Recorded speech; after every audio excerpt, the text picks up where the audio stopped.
Apesar de serem essenciais na locomoção, sustentação do corpo e absorção de impactos, os pés quase nunca recebem a atenção que merecem.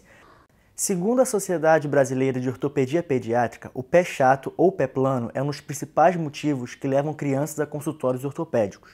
Mas fique atento, pois esse problema também pode se desenvolver em adultos. Confira agora no Estante Saúde informações e cuidados sobre essa alteração.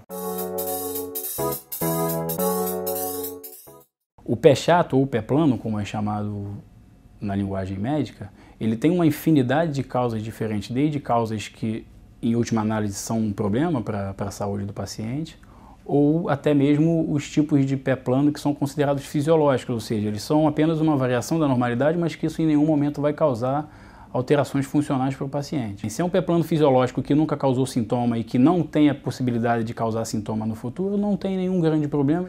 Se o paciente tem um pé plano que é gerado desde a infância, consequente a algumas alterações anatômicas, o ideal é que esse tipo de patologia seja tratado desde a infância e tratado de forma eficiente, porque isso sim pode levar a prejuízos funcionais durante a atividade e prejuízos funcionais no futuro do paciente. Levando em consideração ao pé plano da infância, que é o que o paciente nasce, isso é uma das principais causas de atendimento no consultório de um ortopedista de uma forma geral. É o paciente que é trazido para a gente pelos pais ao redor dos 2 anos de idade, quando começam a ser notado essas alterações na conformação do pé, principalmente o pé plano. E o paciente chega justamente com essa causa, com essa queixa. E isso, na verdade, é importante que seja bastante explicado e elucidado para o paciente, porque quase 100% das pessoas, ao nascer, têm o pé plano, ou seja, não tem a conformação exata do pé com a concavidade na planta do pé, como o paciente tem na vida adulta. Isso, ao longo do crescimento, tende a ir fazendo essa conformação, que vai ser a conformação final do pé do paciente na vida adulta. E existem várias causas que podem levar ao não desenvolvimento dessa curvatura do pé, fisiológica, e que tem que ser avaliada por um ortopedista competente da área. Mas, de uma forma geral, a imensa maioria dos pacientes, ao nascer, não tem a curvatura do pé, ou seja, tem o pé plano, e ao longo do crescimento vai desenvolvendo o pé na sua conformação normal, sem que isso cause nenhum prejuízo funcional e nenhum problema de saúde para o paciente. Pacientes de mais idade, isso de uma forma geral é mais comum em mulheres, podem desenvolver o pé plano por insuficiência de um tendão chamado tendão tibial posterior.